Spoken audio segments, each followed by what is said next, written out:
Estimadas irmãs, estimados irmãos, é com muita alegria que participamos mais uma vez da Conferência Espírita patrocinada pela Federação Espírita do Paraná. É uma alegria porque são momentos que a nossa presença, não pessoal, mas a instituição que nós estamos representando, aproxima-se das células que realizam o verdadeiro movimento espírita, que são as casas espíritas. Mas, em especial, nós, trabalhadores, que procuramos vivenciar a doutrina quando a ela adentramos e nos compromissamos de sermos verdadeiros espíritas ou espíritas cristãos. Há 168 anos, a humanidade vivia numa escuridão muito sombria. A existência de Deus era abandonada para que pudesse explicar todas as coisas. O materialismo no seu ápice. Deus não era necessário para que nós pudéssemos entender o exterior, a vida, a existência.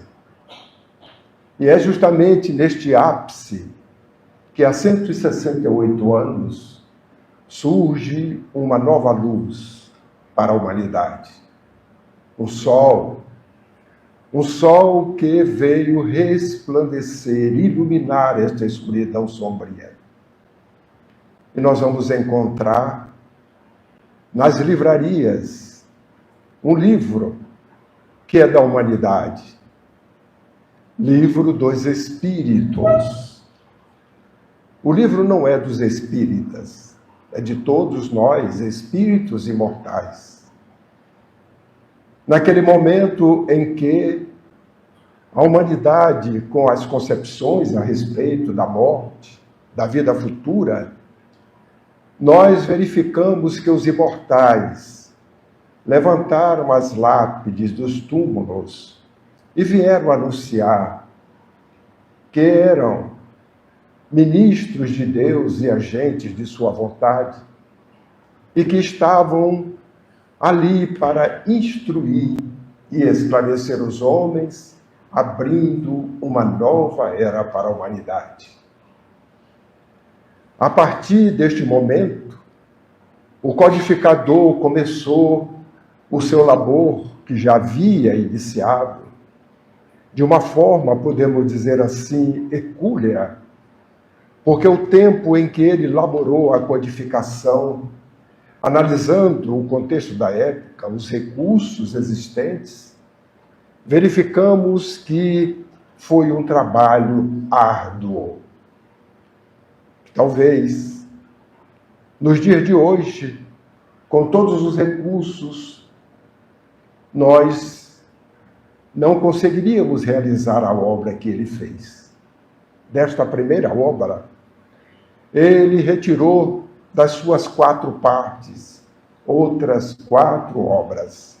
Como nós sabemos, o Livro dos Médiuns, o Evangelho, a Gênese e o Céu e o Inferno.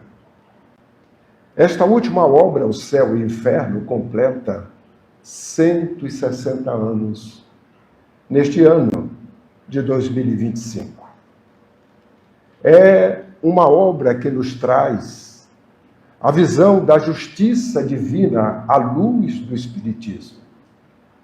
O codificador realizou nesta obra um exame das doutrinas sobre a passagem da vida corporal para a vida espiritual. Esta obra fala-nos a respeito das penalidades, das recompensas, dos demônios, dos anjos, do céu, do inferno, das doutrinas pagãs, cristãs. E na segunda parte da obra, porque ela tem duas partes, a primeira nos traz este exame doutrinário que o codificador realiza, e na segunda traz-nos exemplos daqueles que já na vida espiritual, experimentando o fenômeno da morte, veio nos contar as suas experiências. E o codificador coloca na obra experiências de criminosos arrependidos, de suicidas, e de outros exemplos que vêm esclarecer-nos a respeito deste fenômeno natural que é a morte, e que todos nós trazemos conosco na nossa intimidade, de maneira instintiva, de que a morte, ela é um fenômeno que, apesar de não conhecermos o que decorre no futuro, é um fenômeno que não se extingue a existência. Porque instintivamente trazemos esta ideia, e hoje sabemos por quê, espíritos imortais que somos, as leis divinas encontram-se nas nossas consciências e, naturalmente, uma existência nos proporciona oportunidades variadas e, ao mesmo tempo, o esquecimento, pela providência divina, dos compromissos, das existências transatas, mas na intimidade. É este sentimento instintivo de que a vida não começa no nascimento e nem tampouco termina no momento da morte. E o temor da morte vem desde as épocas em que os homens, na indumentária selvagem, até os dias de hoje, quando não têm uma visão de futuro, nós vamos encontrar na obra, informando-nos de que o temor da morte é o efeito da providência divina e, ao mesmo tempo, a consequência de uma proteção para que nós não possamos faltar, exterminar a existência de forma prematura, para que nós possamos temê-la, em especial aqueles que ainda não têm o conhecimento da vida futura. Porque o temor da morte é inversamente proporcional ao conhecimento e ao esclarecimento da vida futura. Quanto mais nós vamos conhecendo, entendendo a vida futura, o temor da morte vai se esmaecendo, desde os instantes em que esse temor fazia com que nós tivéssemos atitudes, como nós sabemos, de luto, de incompreensão, e temendo este momento, do qual todos nós fugíamos, por ignorar este futuro. Recordo-me de um amigo que, depois de ter vivido a infância numa cidade do interior da Bahia, ele foi morar distante na capital. E, de vez em quando, ele retornava ao encontro dos amigos na sua cidade natal. Mas passou-se um período muito longo, e quando ele retornou, ele procurou os amigos, encontrou um deles, e começou, então, as conversações naturais, e perguntando: onde está fulano? Como está ele? Aí o amigo diz assim: você não sabia, não? Ele: não. Olha, ele faleceu. Mas como? Aí ele conta o falecimento. E assim perguntou, e o outro, fulano?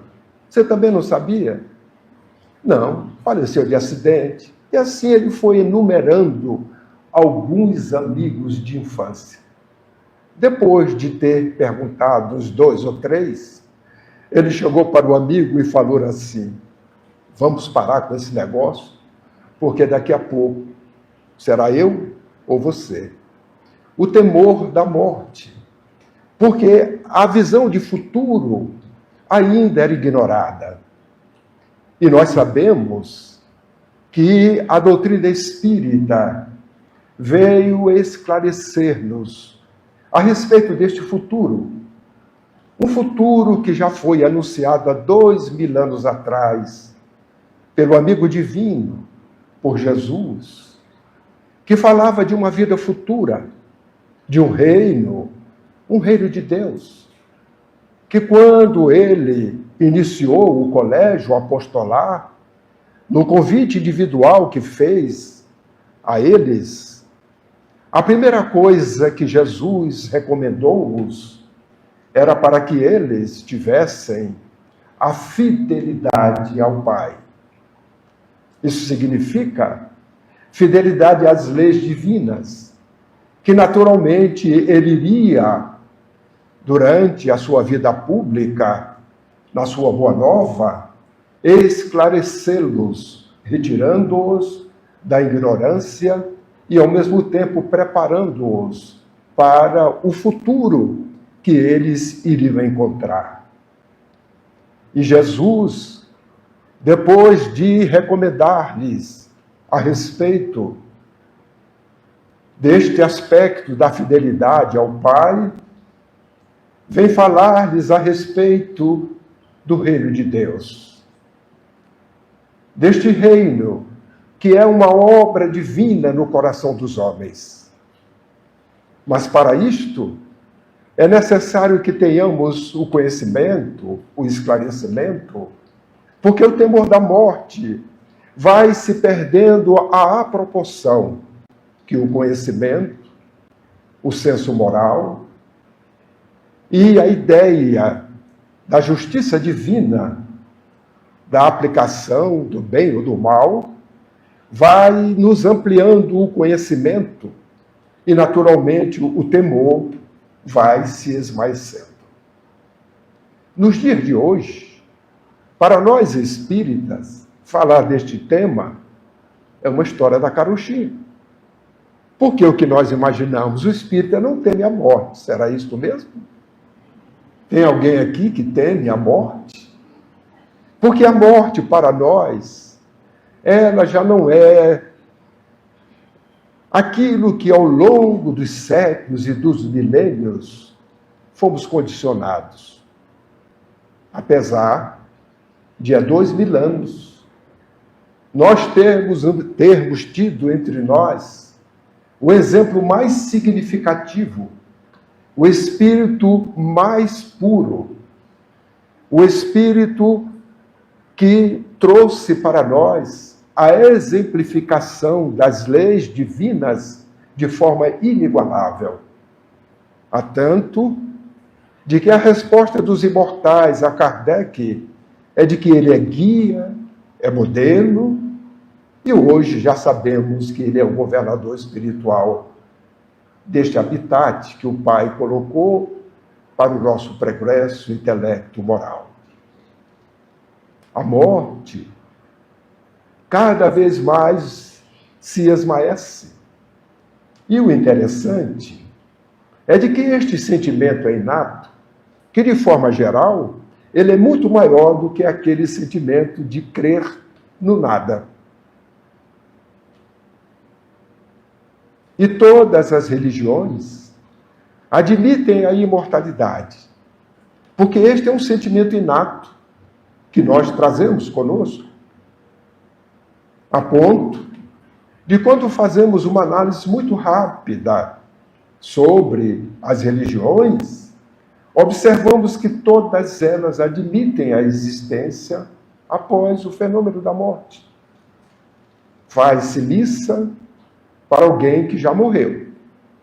Certa feita, conversando com o capelão, no momento oportuno, ele, sabedor que eu sou espírita, estávamos no hospital, e ele foi visitar o paciente, onde nós nos encontrávamos, e tivemos a oportunidade de conversar um pouco a respeito, sem violentar as consciências, mas respeitando-nos mutuamente.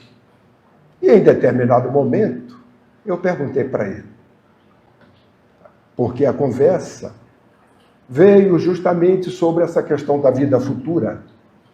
E eu perguntei para ele, quando se faz missa de 7, 30, um ano, seja o período que for, nós estamos fazendo missa para alguém que está vivo, não é? Ele olhou para mim e sorriu.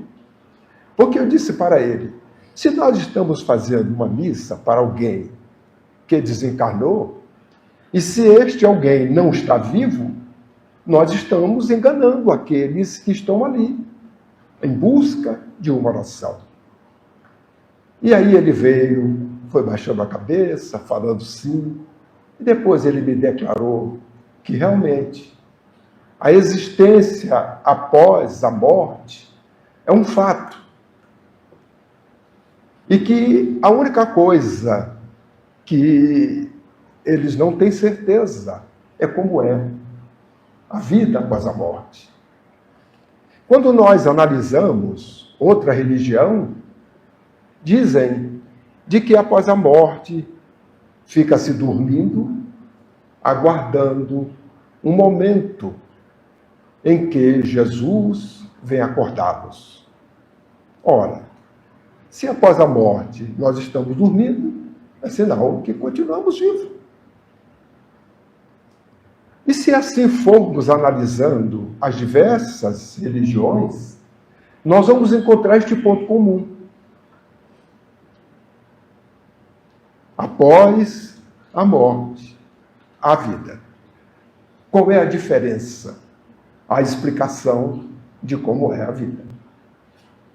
E ao longo do tempo, nós fomos condicionados a acreditar de que depois da morte, nós iríamos para lugares físicos.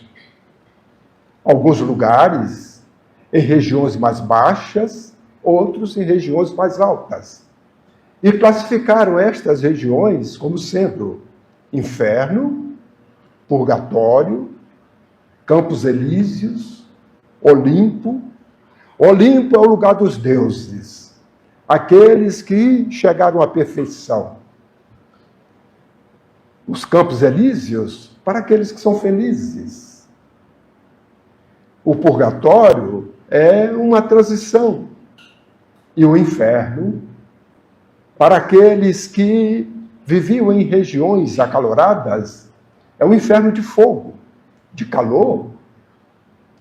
E isto originado da ideia pagã que o cristianismo faz pouca diferença das ideias pagãs a respeito disto. E o inferno, para aqueles que vivem nas regiões glaciais, frias, ele não é quente. O inferno é de frio extremo. Então observamos que estas perspectivas, estas imagens da vida futura, todas elas são retiradas em função de estarmos diante do que nós conhecemos, que é mais a vida material, os aspectos materiais do que os espirituais. E a partir daí imaginamos como seria a vida futura. E aí ficou uma interrogação, porque nós dissemos, olha, se nós morrermos, vamos para estes locais. Para o inferno, vai aquele que pecou, que praticou o mal. Para os Campos Elíseos, aquele que praticou o bem. E os deuses estão no Olimpo. E aí perguntou-se, e as crianças? Onde é que vão? Porque as crianças não tiveram oportunidade de praticar o mal, mas também não praticaram o bem. Aí arrumaram um lugar para as crianças, o limbo. Então as crianças ficam no limbo.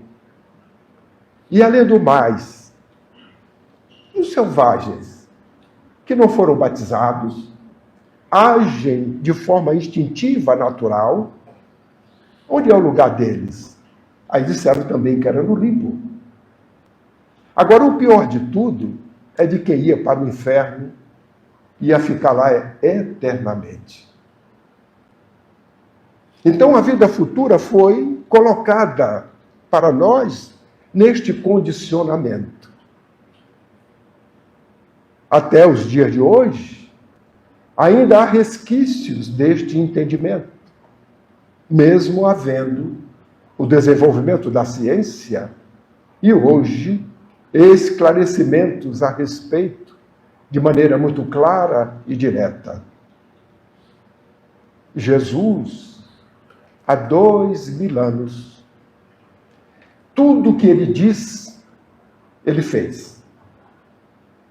Tanto que João registra no seu evangelho de que Jesus disse que as palavras não são deles, as palavras são do Pai. Que ele veio trazê-las para o nosso conhecimento. O que é dele é o testemunho, é o exemplo. Por isso que tudo que ele disse, ele fez. E nós observamos que as Escrituras já diziam de que o Messias, ele iria no terceiro dia ressurgir, reaparecer. E após o Gólgota, nós vamos verificar, naquele momento que Madalena vai ao túmulo, para poder levar ao túmulo os perfumes para balsamizar o corpo, ela não encontra um corpo e admira.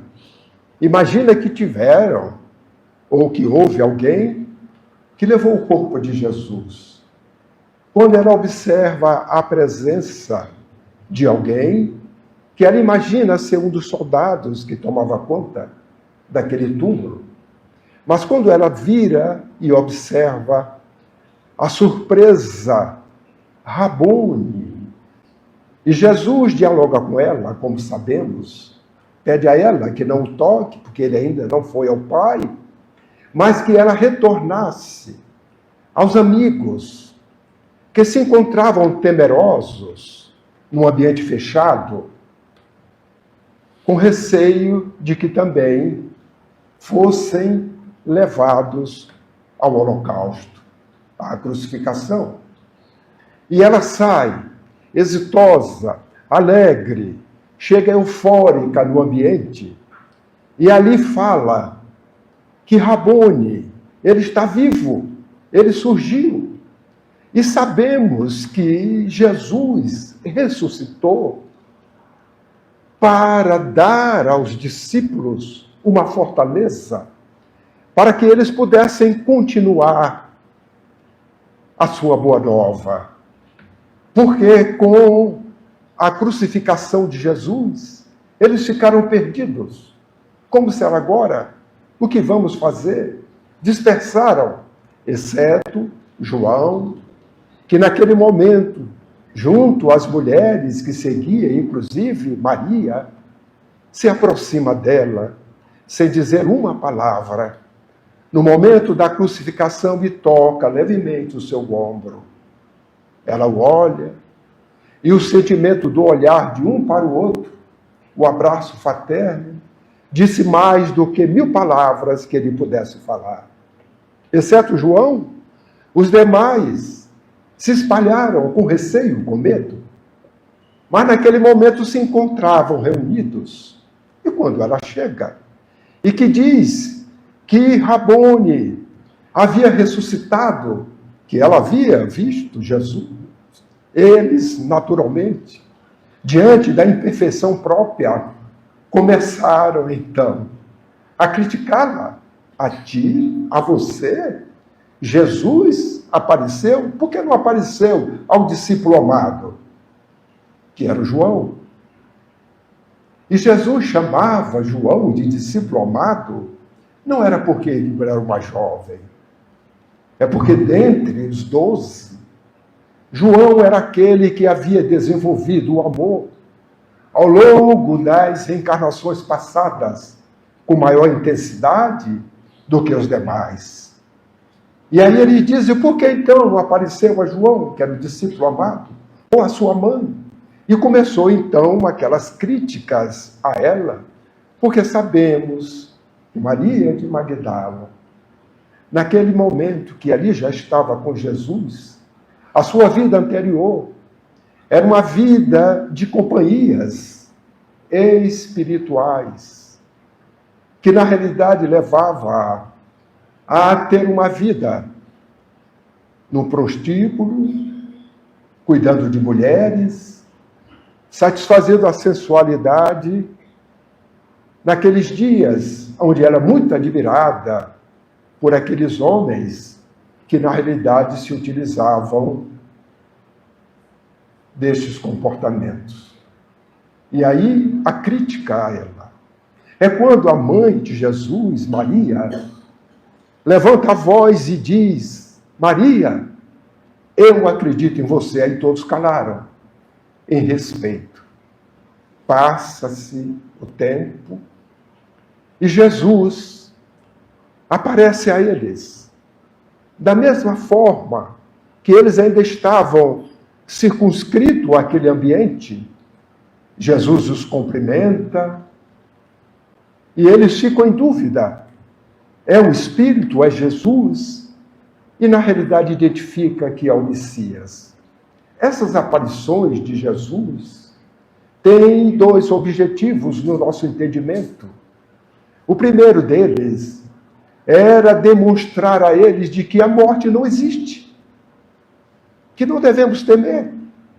Era o exemplo que faltava das suas falas, quando dizia da vida futura, da imortalidade. E o outro objetivo era dar-lhes a confiança, a coragem para o que viria no futuro, que lhes aguardava, o testemunho que teriam de dar. E assim faltou um deles, que era Tomé. Quando encontraram Tomé, falaram para Tomé que Jesus tinha... Aí Tomé só acreditava vendo. Ah, não. Eu só acredito no dia que ele aparecer e eu passar o dedo da ferida. Jesus aparece outra vez com Tomé na plateia. Cumprimenta-os. A primeira coisa que diz é, Tomé, toca a ferida. Tomé emocionado, genuflexo, pede perdão. E como sempre, Jesus aproveitava toda a oportunidade para trazer o ensinamento. E aí vem o ensinamento, que bem-aventurado é aquele que crê, sem ver, que tem a fé. Não é necessário você testemunhar a fé, a crença, porque fé é confiança. Vem de fidelis, fidelidade. Quem tem fé, ele tem confiança. A fé em Deus é a confiança nos desígnios do Pai. E é incongruente. O Pai, as criaturas que somos nós, sermos criados por Ele, e Ele nos dar apenas uma existência tão tênue para alguns, com tanta diversidade entre nós, e tudo acaba com a morte. É incongruente, porque Deus, ao nos criar, sabemos hoje, tornou-nos imortais. Por isto que o Espírito tem apenas uma vida, existências inúmeras, tantas quantas forem necessárias. E é assim que nós vamos observar há 2000 anos a morte sendo morta. Porque até então, a visão de futuro, com todas estas ideias, com base na matéria e não na espiritualidade, Jesus veio mostrar, demonstrar que nós não morremos. E com isto, nós vamos verificar estes homens que deram continuidade à sua boa nova, aos seus apóstolos, 11, com Paulo 12, e depois os discípulos que foram se agregando. Estes homens transformaram a humanidade, porque não temiam a morte. Eles sabiam perfeitamente que, após a existência, esperava-lhe, na vida espiritual, a consequência dos atos praticados. Porque Jesus, certa feita, registrou Mateus, no capítulo 16, o versículo 27, Jesus disse a cada um segundo as suas obras. Eles, sabedores disto, tinham uma consciência perfeita de que a morte, conforme havia o entendimento anterior, não existe. Perderam o temor da morte, se prepararam para todo tipo de testemunho, inclusive o Holocausto. Nós hoje, imaginemos alguém na catacumba, ouvindo os pergaminhos dos registros de Mateus, ouvindo Estevão falar de Jesus, ouvindo os apóstolos falar das belezas do Mestre enquanto eles estavam convivendo com Jesus, dos seus ensinos, do seu testemunho, balsamizando corações, esclarecendo mentes, e de repente adentra os soldados, prende a todos, porque eram cristãos. O destino certo já estava. Podia ser no dia seguinte, ou alguns momentos, ou dias depois, porque seriam objetos de estarem nas arenas, a serviço dos leões, ou com seus corpos queimados vivos, conforme aconteceu com Joana de Cusa, com seu filho, a fogueira. E naquele momento, os soldados, olhando a mãe e o filho, dar uma oportunidade para que ela negasse que era cristã. O filho, incentivando-a para que ela negasse ser cristã. E ela diz aos soldados, naquele instante, de que aquele que foi tocado por Jesus jamais será o mesmo. E o filho, louco que ela abjurasse, para que pudesse ser liberto. Os soldados investem mais para que ela pudesse negar, e ela continua firme no seu propósito. Eles então acendem a fogueira e diz para ela: é isto que o teu mestre te ensinou? E ela, complacente, confiante neste futuro, sem temer a morte, porque sabia que o espírito era imortal, diz para os soldados: além disto, ensinou-nos a vos amar. Imaginemos nós, numa fogueira, trazendo esta postura cristã, segura, confiante. E assim foram queimados na fogueira. Hoje, os romances históricos, pelas mediunidades abençoadas, nos vem relatar estes fatos, dizendo-nos de que em momento algum, qualquer um deles, sofreram durante o momento da morte. Ao contrário, eram recebidos em hosanas, no plano espiritual, afastados daquela dimensão material onde se ovacionava, gritava, como se fosse o momento em que aqueles atos atrozes nós estivéssemos diante de um palco, de um teatro, observando uma peça ou qualquer outra coisa, ovacionando. E nenhum deles sofreu um ai de dor, seja trucidado pelos leões, sejam crucificados, sejam queimados pela fogueira.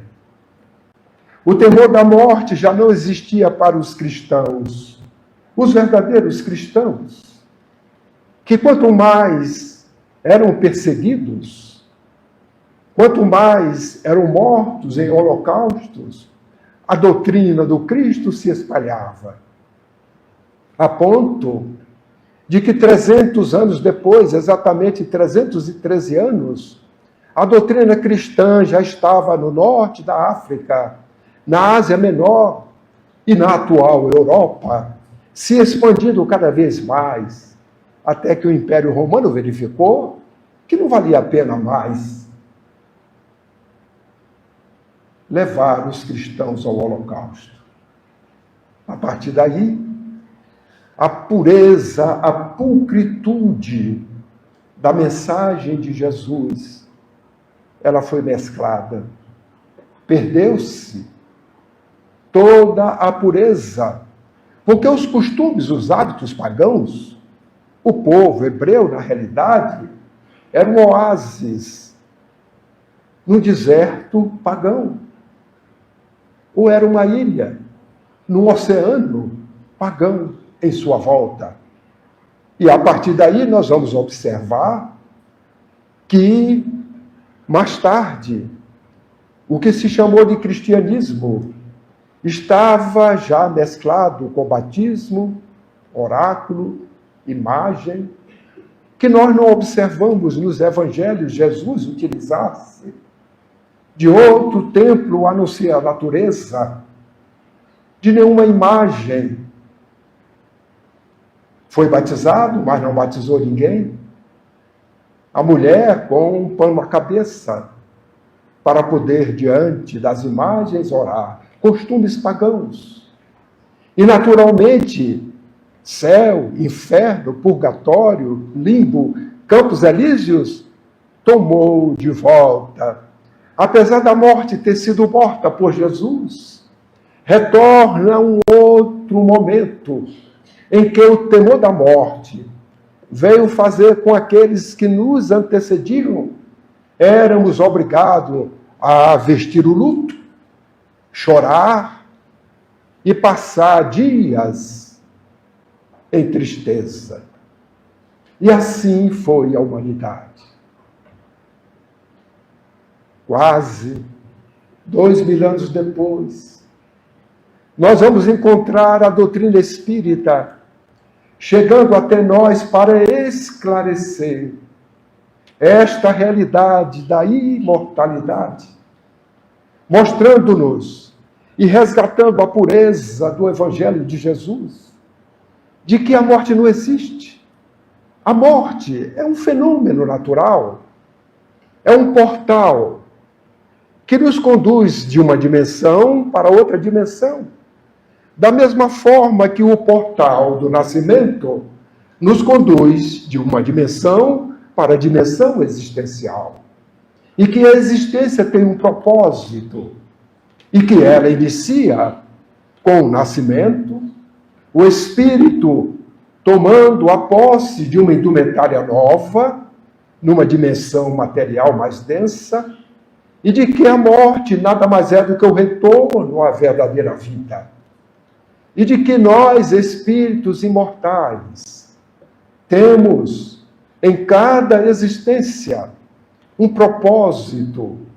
Este propósito é estabelecido por um planejamento divino que olha a cada um de nós de per si, analisando as reencarnações passadas, a solidariedade entre elas, e observando aquilo que somos capazes, naquele período da existência, seja ele de minutos, de dias, de meses, hoje, de centenas de anos, ou até um pouco mais, temos um propósito e compromissos assumidos antes deste nascimento, e de que a morte não deve ser temida, porque conforme Jesus anunciou, e o registro de Mateus, a cada um, segundo as suas obras, isto significa que a vida futura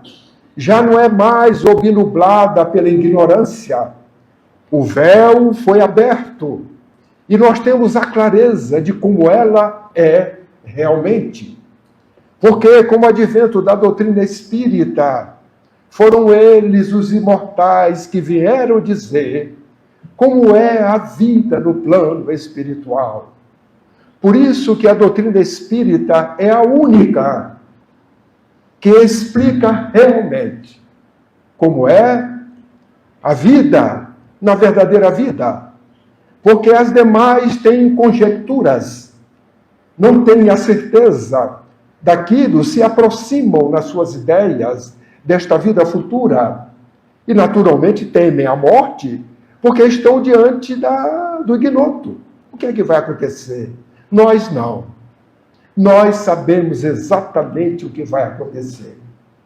Para nós, espíritas, a primeira coisa que nós temos certeza que acontecerá é: meu irmão, minha irmã, seja muito bem-vindo. Ah, eu já estou aqui?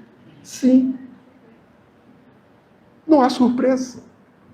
Porque desde já estamos conhecendo, já sabemos, pelas mediunidades abençoadas, as experiências daqueles que na vida espiritual vêm nos trazer.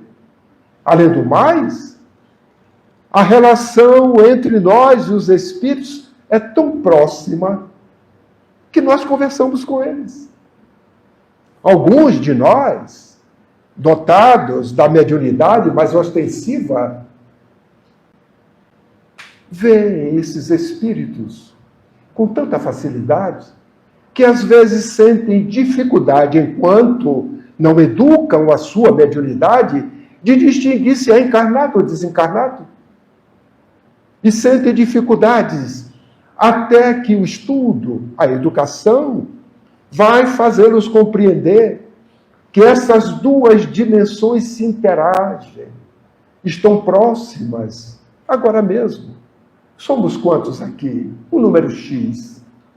Quantos estão conosco? Eu tenho a certeza que é X vezes algum número. Porque aonde vamos, nós elegemos as nossas companhias pelo pensamento. E muitas das vezes, quando adentramos a casa de oração, trazemos conosco as companhias que são acolhidas da mesma forma que somos acolhidos na casa espírita. Então, para nós, a vida espiritual, ela é clara. A doutrina espírita resgata a pureza do Evangelho de Jesus. Por isto que ela é o Evangelho redivivo, conforme Kardec nos fala, que a bandeira que ele levanta é do espiritismo cristão e humanitário. E que nós levantemos esta bandeira com ele, para que nós possamos, assim, demonstrar de forma corajosa que nós não tememos a morte. Certa feita, um amigo, também sabedor, que eu sou espírita, chegou para mim e falou: Sr. Godinho, o senhor sabe como eu me tornei espírita, a minha família se tornou espírita. Eu disse, não tenho ideia. Eu vou lhe contar. Morávamos na cidade do interior de São Paulo, cidade pequena, todos se conheciam. Qualquer coisa que acontecia com uma família, com outra, todo mundo tomava conhecimento. E houve um fato, um acidente muito sério, a desencarnação de um filho de amigo de meu pai, que abalou a cidade. Fomos ao enterro, praticamente a cidade toda no enterro. E meu pai olhava o amigo, porque ele estava se colocando no lugar do amigo, mas olhava que o amigo estava sereno, que estava tranquilo. E aquilo começou a despertar nele a atenção. Disse, puxa, não é possível. Se acontecesse isso comigo, eu não estava com essa tranquilidade. Então tem aquele momento onde antecede ao enterro, propriamente dito. E depois do enterro, quando todos estavam saindo, ele, o seu pai, esperou o amigo, que sempre sai por último da família. E quando o amigo estava indo, ainda tranquilo, ele abraçou o amigo e perguntou assim, meu amigo, me desculpe, mas eu vou lhe fazer uma pergunta. Você está com algum remédio que algum médico lhe deu? Porque eu gostaria de saber que um dia pode acontecer comigo e eu queria ter a serenidade que você está tendo. Aí o amigo olhou para ele e disse, não, tenho meu remédio. Então, por que você está assim? Aí ele me falou assim, que o amigo respondeu para o pai dele. Olha, meu amigo, nós valorizamos mais o espírito do que o corpo. Foi a resposta. Isto despertou no pai dele a curiosidade. Foi ler a doutrina, tornaram-se espíritas. Pelo exemplo, pelo comportamento, pela visão de que o futuro que nos aguarda, ele depende das nossas obras. Se nós hoje somos aqueles desejosos de praticar o bem, temos certeza que a justiça divina, que é misericordiosa, dá a cada um de nós, segundo as nossas obras, com certeza, ao chegarmos no plano espiritual, saberemos de imediato. E alguns dizem, mas eu não sei para onde é que eu vou. Só não sabe porque não quer. Porque se praticar o bem, vai para o lugar do bem. Qual o nome desta casa? Nosso Lar. Eu pergunto, os que frequentam a casa ou os que não frequentam, querem ir para o nosso lar? Se eu perguntasse aqui, porque eu já perguntei, não vou fazer a pergunta a vocês, não precisam se movimentar. Eu já fiz pergunta a um grupo, quem quer ir para o nosso lar? Aí ficaram assim, aí eu perguntei novamente, aí um levantou o dedinho assim, bem com receio. Ninguém levantou assim o dedo. Mas foram poucos. Aí eu comecei a dizer, mas por que vocês têm receio? Eu quero ir para o nosso lar. Qual é a condição de eu ir para o nosso lar? Não é praticar o bem? Porque se nós praticamos o bem, a benemerência, quando chegarmos do outro lado, a nossa sintonia com o bem. Se no nosso lar o bem é praticado, eu tenho grande chance de ir para o nosso lar. Se não for para o nosso lar, eu vou para outra colônia parecida, porque talvez lá os habitantes já estejam superlotados e vai dizer, olha, isso vai ficar no nosso lar 2. Porque eu pratiquei o bem e ali se pratica o bem.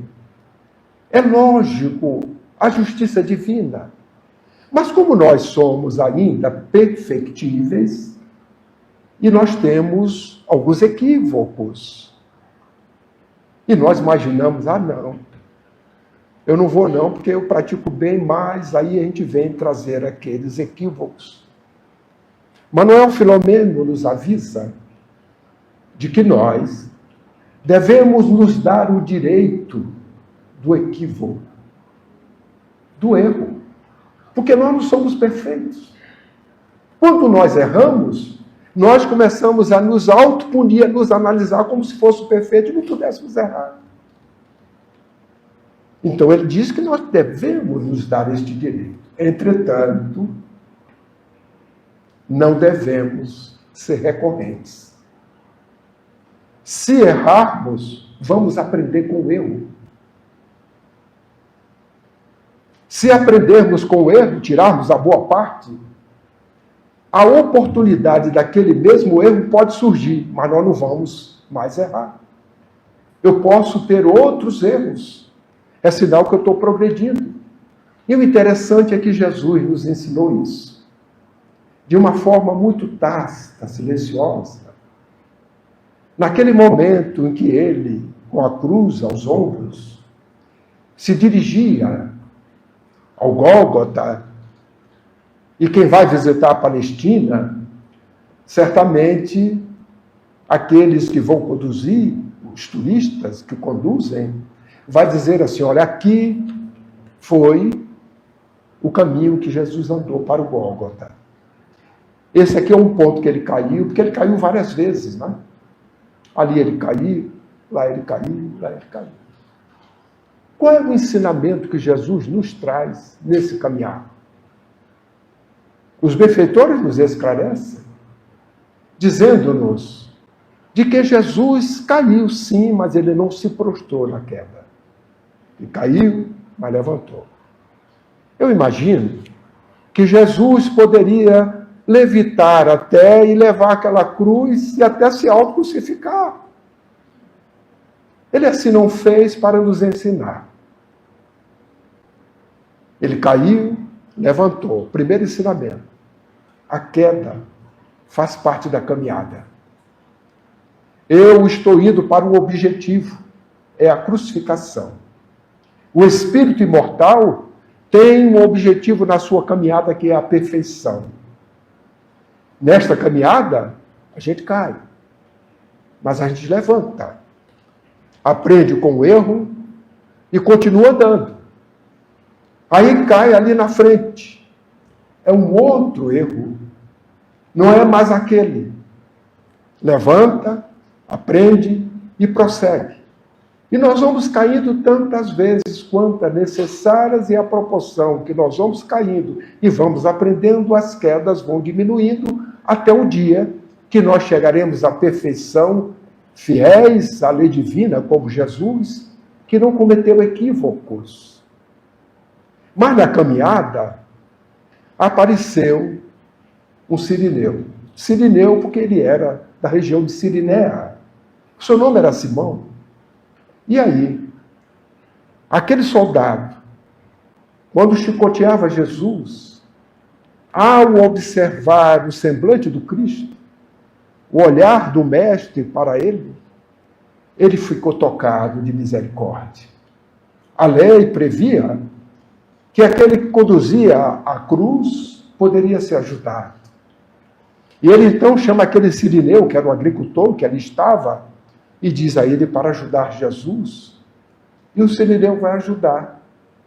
Jesus poderia dizer para ele assim, Simão, que ele sabia o nome de todo mundo, Jesus conhece todos nós, e ele, quando queria, ele dizia o nome daqueles que nem o conhecia Jesus, era pela primeira vez o encontro. Ele poderia dizer assim, Simão, não, essa cruz é minha, deixe que eu carregue até o final. Ele não, ele aceitou a ajuda. Qual é o ensinamento? Neste percurso do progresso, teremos sempre um sirineu. Não estamos abandonados, ele nos ensinou isso, que jamais nos abandonaria. E neste caminho, que é um caminho onde nós vamos percorrendo nas existências, o temor da morte já deveria ser na humanidade perdido. Por quê? Nós que aqui estamos, tivemos já milhares de encarnações passadas. Já passamos por esse processo milhares de vezes. Já nascemos, já desencarnamos quantas vezes? Mas ainda o condicionamento humano, a imperfeição, vai nos conduzindo a estas ideias que, graças a Deus, em pleno século XXI, a doutrina espírita já vem esclarecendo com provas demonstradas por aqueles que nos antecederam na parte espiritual. Aqueles que ajudaram o codificador a trazer à lume esta obra magistral, que é o Livro dos Espíritos, que na quarta parte, as esperanças e as consolações, ele retirou o livro Céu e Inferno, que nós estamos comemorando neste ano 160 anos, que vem também nos esclarecer sobre esses aspectos, ampliando o nosso conhecimento, fazendo-nos cada vez mais encarar o que é natural de forma natural, porque não existe nem sobrenatural, conforme os homens denominaram, porque se assim fosse, estaríamos derrogando a lei divina, que é natural, e a lei divina ela é perene, ela é perfeita. É por isso que a doutrina espírita, com base nessas leis, vai navegando ao longo desses quase 200 anos, com tantas mudanças na face da Terra, 2 grandes guerras, a tecnologia avançando de forma estrondosa, os homens colocando no espaço as naves, levando a outros planetas instrumentos para que lá pesquisem e verifiquem se tem vida. Mas o interessante é que procuram vida apenas onde tem água, esquecendo-se com as suas inteligências de que o Criador não faz cópia. Deus não faz cópia. Nós temos um corpo, todos com os mesmos órgãos. E ninguém é igual a ninguém. Na fisionomia é semelhante, até os genes. Uma árvore com milhares de folhas, imaginamos que todas são iguais, mas os pesquisadores, quando as analisam de uma a uma, verificam que não são iguais, são semelhantes. O Pai não faz cópia. Então a vida, ela se dá onde a vontade do Criador se faz. Onde tem água, tudo bem, a vida ali existe. Onde não tem água, será que não pode ter? Diz-nos Kardec, nos seus raciocínios lógicos, de que se na face da Terra só existisse mares igual é o Mar Morto, nós não diríamos que existiria vida na água salgada. Mas graças a Deus temos o Mar Morto, onde não existe ali peixes, a vida orgânica, e temos os oceanos repletos de infinitas vidas nos seus estágios evolutivos que por ali passam, nos dando esta noção. Então, a morte, para nós espíritas, se a tememos, talvez está faltando de nós um pouquinho mais de estudo. Se não a tememos, parabéns, porque nós dialogamos com eles. No trabalho que o Laboratório da Mediunidade vem nos trazer, não com o propósito de curiosidade, mas com o propósito do nosso esclarecimento, do auxílio, da caridade, neste trabalho de ambos os planos da vida, que se realiza entre nós, com a nossa colaboração muito pequenina, e do plano espiritual que realiza diuturnamente, de forma incansável, o acolhimento dos nossos irmãos que passam a vida espiritual e não sabem que lá já se encontram. Começam a viver e entram em situações de questionamentos. Alguns até se achando loucos. Porque conversa com alguns e eles entabulam uma conversação. Só que é um outro espírito, que também não sabe. Vai para casa, fala com a esposa, e a esposa nem dá atenção. Fala com o filho, vai no trabalho, ninguém dá atenção. Mas ele fala com o outro, não sabe e imagina-se louco. E muitas das vezes são acolhidos carinhosamente pelos benfeitores espirituais. Trazem a estas reuniões para que sejam esclarecidos. E aí eles caem em si e começam a compreender. E muitas das vezes a lembrar de amigos que, quando conviviam, os amigos falavam a respeito do depois da morte, do não temor da morte, e ele não acreditava. E agora ele está diante da realidade. E aí a primeira lembrança que vem é daquela conversa tão singela que teve com alguém que disse para ele que a morte não existe e que há a sobrevivência do espírito e que ele não acreditou. Além disso, nós espíritas que temos todo este conhecimento, já não tememos a morte, temos uma grande responsabilidade. Porque o conhecimento dá sobre os nossos ombros maiores responsabilidades. E nós somos surpreendidos com benfeitores que nos dizem que nós, os espíritas, todos, na sua maioria, ao chegar no plano espiritual e ao realizar o prospecto da sua existência, é voz comum ao dizer: eu poderia fazer mais. E são amigos espirituais que nós conhecemos, que tiveram uma dedicação exemplar. Podíamos dizer 24 horas por dia. E lá chegando, eles diziam: eu poderia fazer mais. É um recado para nós, que quanto mais nós pudermos trabalhar no bem, de forma incansável, nós estaremos contribuindo com este mundo melhor, que é a transição que nós estamos vivenciando, um mundo regenerado, que desde já está nos convidando para termos comportamentos regenerados. Nós, que já não tememos mais a morte, que já sabemos como é a vida espiritual, o que nos aguarda, não vamos esperar o desencarne para saber para onde nós vamos. Mas vamos trabalhar no bem, que temos a certeza de que certamente no plano espiritual estaremos convivendo por afinidades com espíritos que praticam o bem. E naturalmente, pode ser nosso lar, pode ser outra colônia, que são milhares de colônias que nos abriga aqueles que desejam praticar o bem para que a terra seja melhor.